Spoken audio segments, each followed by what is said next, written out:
In 1985, the United Nations General Assembly designated the first Monday of October as World Habitat Day, and the first celebration took place the following year in 1986, focused on Shelter is My Right. More than 3 decades on, that theme and the need to promote and deliver adequate shelter remains critical and even more important in Africa today. The challenge of housing in the region is indeed immense. The region's housing deficit is huge, estimated to be over 50 million units on and over 1 million units for many countries on the continent. Almost half of the people in Africa live in slums and informal settlements in deplorable conditions without access to safe water, sanitation, or adequate living. This has been made even more critical due to the COVID-19 disease. It is unacceptable and calls for very urgent action. It is especially critical given that an additional 500 million people will be added to African cities over the next 20 years. As a matter of fact, Africa will be the continent with the fastest growing cities. While the challenge is considerable, there are also substantial opportunities related to the housing sector in Africa. Housing has the potential to become a major force of economic demand for housing, fueled in part by rapid urban growth, offers tremendous opportunity to accelerate industrialization and economic diversification and respond to our need for more and more jobs. Housing, through forward and backward linkages, enables the growth of domestic and regional construction industries and value chains to produce and trade in many different commodities, including, of course, green and sustainable building materials. However, Africa is a net importer of cement in particular, amounting to a trade deficit of over $2 billion. Africa's share of global imports of cement is twice as high, around 21%, as the share of global exports, 10%. And the intra-regional share of African cement imports is far below potential. The African Continental Free Trade Area Agreement offers vast opportunities for countries to produce and trade more with one another in products needed for housing and construction. In addition, the housing and construction sector also has huge potential, as we said before, to boost job creation. Africa needs to create millions of jobs, especially for the 17 million youth expected to enter the labor market by 2030. And today, as we know, we risk losing about 30 million more people from the job market because of the COVID-19 crisis, where we see this, particularly the service sectors, being shrunk.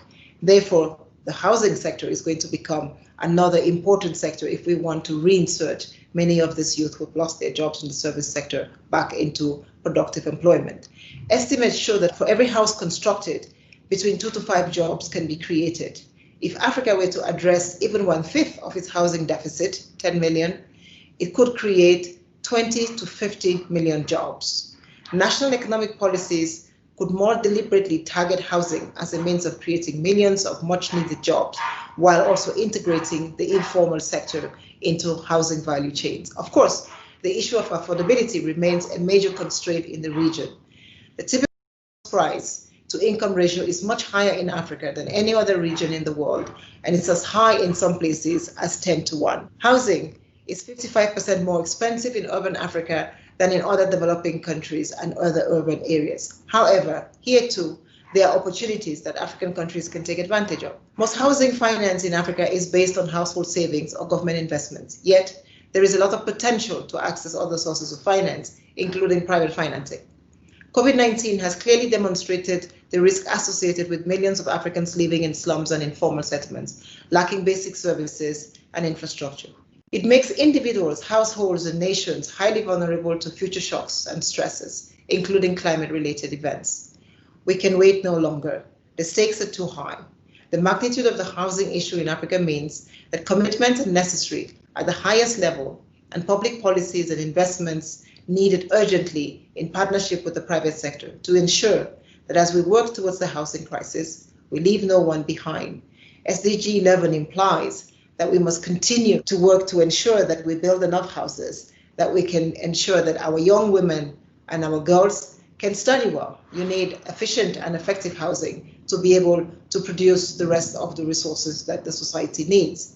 Importantly, we must recognize and leverage the potential of housing as a huge and untapped driver of economic growth. At the ECA, We are working hard to bring urbanization and housing to the center of economic policy making across Africa and supporting countries in harnessing the potential of urban growth for job creation and economic diversification. I am delighted to note that Africa's celebrations of World Habitat Day are taking place in Cameroon, where through our sub-regional office for Central Africa, we have had excellent collaboration with the government on urbanization policy, including in the preparation of a voluntary local review and urban economic recovery from COVID-19 in Yaoundé. We are also working with 5 other cities on voluntary local reviews, which include Accra, Harare, Victoria Falls, and Kinshasa. We are also working closely to support the country's efforts in accelerating economic diversification and industrialization in the context of its Vision 35. Adequate housing is a basic right that signifies and ensures so much for every human being's dignity, economic security, health, safety, and belonging to a community.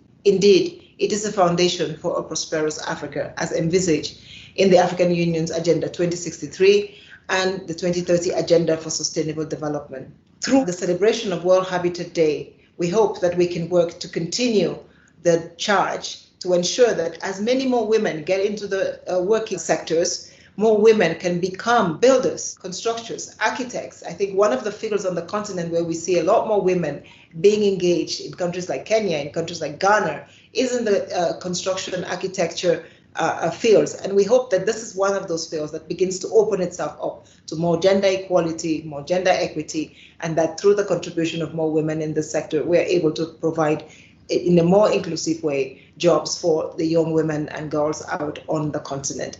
I wish you all a fruitful day commemorating World Habitat and implore on all of us to do our part in ensuring housing for all and a better urban future for all in Africa.